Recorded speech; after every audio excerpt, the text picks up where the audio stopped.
Yo, what's going on YouTube? It's your boy, Julian Rodriguez, Juicemanji, Big Lechuga, Big Husband Main, coming at you with the question and answer video. This is the answer segment of the video, and I'm just gonna get right into it. You guys came out with a lot of good questions. You guys, kept it diverse. It wasn't just sneakers, so let's get into it. Alright, starting off, Connor Kelly asks, where is your favorite place to eat in LA? That's a great question. To say that there's a favorite would be tough. There's a lot of places that I love, but I will say this. I've lived in a lot of good places, good food cities. I lived in San Francisco for 8 years, which is one of the best. I think LA, it's right on par with LA. Some would say better, but I think they're about the same. And a lot of when you go to an exceptional food city, you can get a lot of this. You can find a different version or a variation of something that is similar or as good as the counterpart in whatever other city. So I could find good Mexican food in San Francisco to kind of hold me over from missing the Mexican food in LA. The styles are a little bit different, yada yada. But the one thing that I could never replace that they have in LA that during the whole 8 years I spent in San Francisco would have to be the Lucky Boy breakfast burrito. Lucky Boy is a place out here in Pasadena, and all the breakfast burrito is it's a big breakfast burrito with bacon, eggs, sprinkled cheddar cheese, or whatever meat you want, but eggs, hash browns, cheddar cheese, and whatever breakfast meat, or pastrami, or whatever, just whatever meat you choose, and it is amazing. It's so simple. I don't know how it's so good, but it's Lucky Boy world famous breakfast burrito, as they call it, and yeah, so that's not necessarily my favorite thing, but it's the thing I haven't been able to replace anywhere else. The Mr. GED asks, how many sneakers do you have, and what sneaker or sneakers made you start collecting? I don't share how many sneakers I have. I don't know exactly how many. I have a ton. It's probably in the triple digits. Or I know for a fact it's well above triple digits. That's all I'm gonna say. As far as the sneaker that got me into collecting, well, if you guys follow the channel, you know that my father worked for Foot Locker for many years when I was a little kid, up until I was in middle school. So as a kid, I spent a lot of time at Foot Locker and got a lot of crazy shoes. And I would say it was a run of shoes. It was around the time I got to be 12. So basically from when I was 10 to 13, it was a run of shoes. It was four shoes in particular: the Penny 2, the Air Jordan 11 Columbia, the Foamposite 1, the original one, and the glove, when the glove came out. When those four shoes, those are the four shoes I had in a row at that time, because I'd get them, beat them, and then swap them in for the next one. And that run of four shoes is when I went from just being into shoes because I like sports, and because my dad worked at Foot Locker, and it was this cool thing this awesome thing that I got because my dad worked for Foot Locker, perks of my dad's job, to okay, now it's about the sneakers. This is fucking cool. These are amazing. Jorge Perez asks, what is your all-time favorite shoe, and what are your thoughts on this Donald Sterling thing? For the Sterling thing, go check out my video on that. I did a whole 26-minute video on that, so you can check that out. I give plenty of thoughts and factoids and whatnot. But as far as what my favorite shoe is, I can't say I have a favorite shoe, and this kind of ties into, if you know me, I don't really believe in the idea of grails, because I love shoes as a whole so much, and I love all my shoes. Surely I have some that I like better than others, but I can't say that I have a single favorite shoe. There's too many awesome things about different kinds of sneakers that I can appreciate for me to like one. But that ties into why I don't really have a grail, because no shoe is that much doper by that wide a margin than anything else that I would spend a ridiculous amount of money or expend a great trade a bunch of shoes for just one shoe. How do you Brett Rothery asks, how do you feel your beard stacks up against Yoanti's? Well, as you can see, I took it down. I went with a cleaner, closer look. So now my beard definitely looks cleaner than Yoanti's. But Yoanti has the rugged outdoorsman vibe going on. Mine was it was more a little, my beard, I have the being of Afro-Cuban mixed descent, I have it's more coarse. The hair grows different, so mine couldn't look like that even if I let it get wild like that. Mine had the more Rick Rossian shape, the coarser hair that kind of curls up on itself. Both great beards. I think he was cultivating more of a rugged look. I was cultivating more of a, I don't really know what I was cultivating. I just wanted to see how long I could grow it before I got sick of it. And now it's starting to get hot as fuck in LA, and just thought I'd tighten it up. Baja135051 asks, how much do you think is too much to pay for a pair of sneakers? I think how much is too much depends on your income. I think it's a sliding scale. I don't think there's any set amount. It's all about you and what you can afford and what you feel is comfortable. Because you know what, like, people always kind of, you know, if you guys are all into sneakers, you've experienced this, where people will kind of like look at you crazy for how much you might spend on a pair. You know, even when you tell them, oh yeah, I spent $150 on these, they look at you like you're crazy, when that's kind of standard for us. But you know, I also, conversely, like, I like sneakers, but I don't give a shit about cars. But I know people who collect fucking cars, like, you know, so I could say the same thing to them. You can only drive one car at a time, as they, you know, I'm sure people have said to you, oh, you can't wear all those sneakers, yada yada, da da da, whatever. You know, people like what they like, they're gonna spend what they spend their money on. You know, but it's all about spending within your means and living within your means. So I would say that there is no set amount on what I think is too much. It just all depends on how your cash flow is. All right, we got 2 questions from Jonathan Pake. Excuse me if I'm mispronouncing that, but we got, will greatness in the NBA always be defined by comparing how many championships and other accolades a player's accumulated compared to Michael Jordan? What determines greatest of all time in your opinion?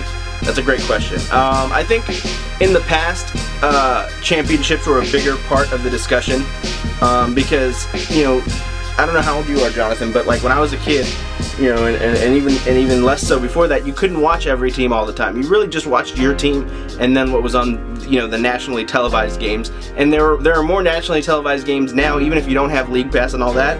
There's way more national televised games than there were 20 years ago and 40 years ago and all that. So people are more, and then with the internet and advanced statistics, people are a lot more informed now. So I think as time passes, people will be able to look at things, you know, with more information and not just base everything on championships. And Jonathan's second question is, if you had enough money to purchase any NBA team that is in the lottery, which would you buy, and what would your first player personnel move be?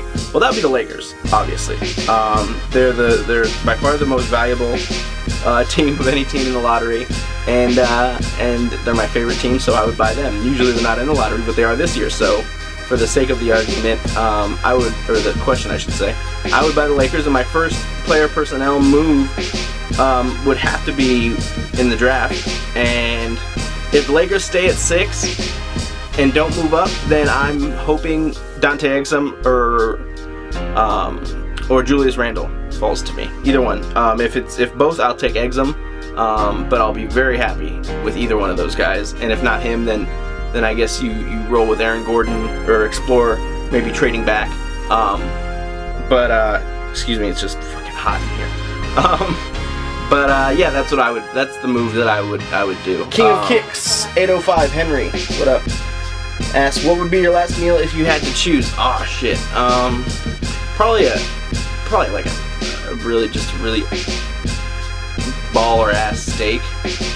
Ribeye, big ass ribeye steak with like lobster tail, some baller ass shit. Double Down, what up, homie? Double Down asks, which album have you played from beginning to end without skipping a track the most in your life? I don't know. I'll give you a few albums. Aquemini by Outkast, The Blueprint, the first one by Jay-Z, Black Album by Jay-Z is another one that's up there. Supreme Clientele by Ghostface. Enter 36 Chambers, Wu-Tang Clan. There's another Wu-Tang album. Oh, Only Built for Cuban Links by Raekwon. Both Chronic albums and every Ice Cube solo album up until the first 2, America's Most Wanted and Death Certificate. I played cover to cover quite a bit. And double down second question is the top 3 MC voices of all time, not style, skills, or success, just straight vocal tone. I'm gonna have to go with Snoop Dogg is the first one that comes to mind. DMX, for me, it was unmistakable, his voice, and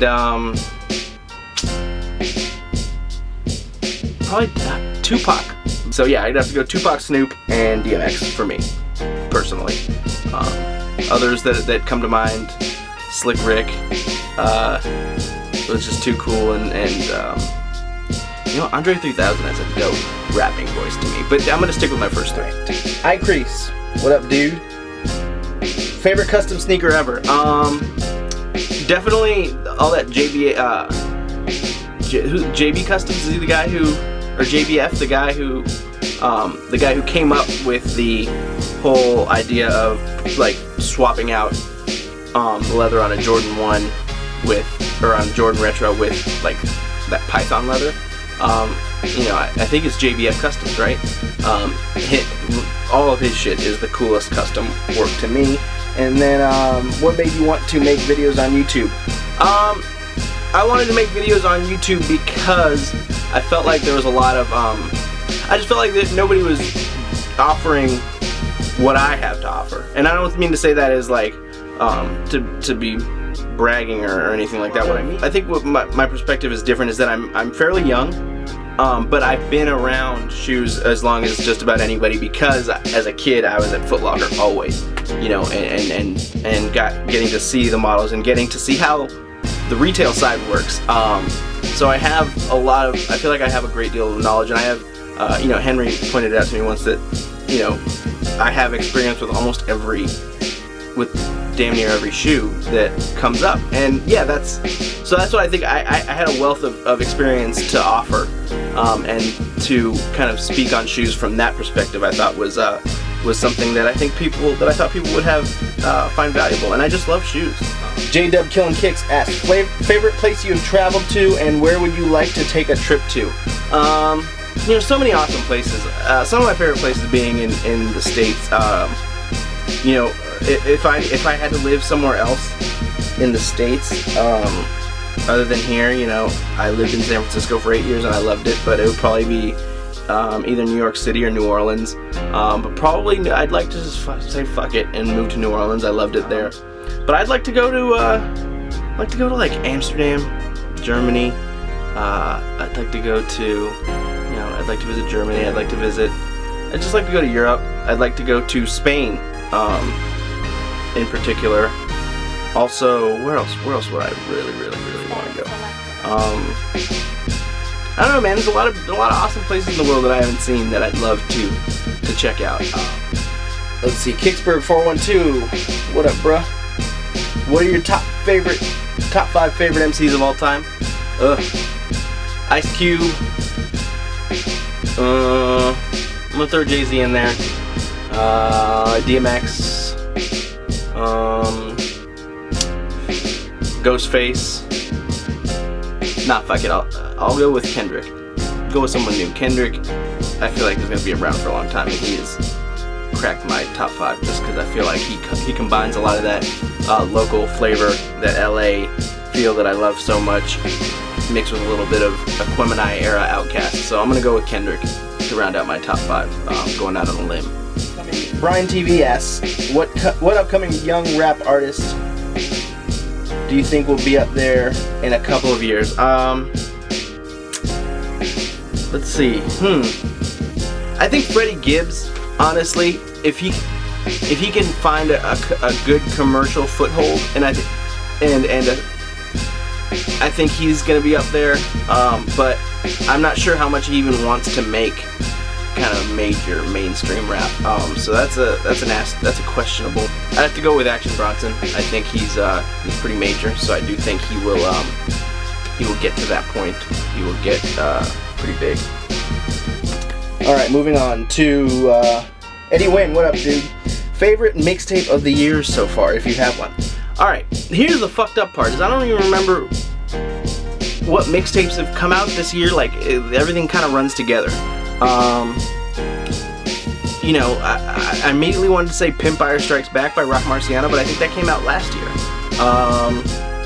You know, so I'm kind of drawing a blank right now. You know, there have been some good albums this year, but I can't even. I'm drawing a blank. I can't even think of this fucking mixtape. I'll tell you on Twitter if it comes back to me. Did Crenshaw come out this year? I don't think so, but if it did, then that would be my favorite mixtape of the year. And that just about does it. Thank you guys so much for your questions. I really enjoyed engaging with you guys and letting you guys know what I fucks with. And yeah, it was just fun. Maybe we'll do it again sometime when I hit some arbitrary subscriber count. Who knows? But thank you guys so much for the questions. Thank you guys so much for watching. Thank you guys so much for supporting the kid. And I will catch you all in the next vid. Peace.